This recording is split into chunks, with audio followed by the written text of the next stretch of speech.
I'd like to ask you, Xiao Yuan, what is the biggest risk? Yeah, like any financial product, it truly is interest rate risk. So, it's not something that you can eliminate.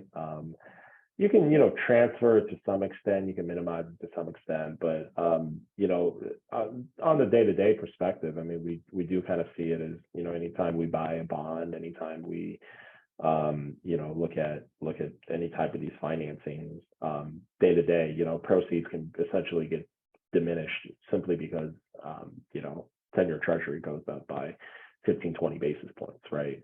And so, that's something that at least we spend a lot of time thinking about is just how do we minimize the interest rate risk.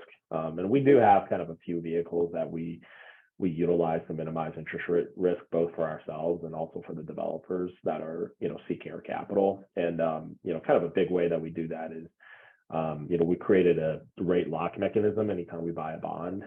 So, whatever the interest rate is on the bonds, what we would do is, we can say, hey, we can lock in the rate for the next 5 to 6 months. And typically the way we do that is through kind of a series of, different swaps and sort of other interest rate management tools, right?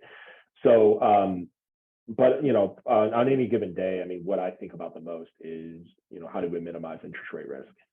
Because that's ultimately sort of the, volatile interest rate risk is really the sort of the enemy of solid, consistent returns,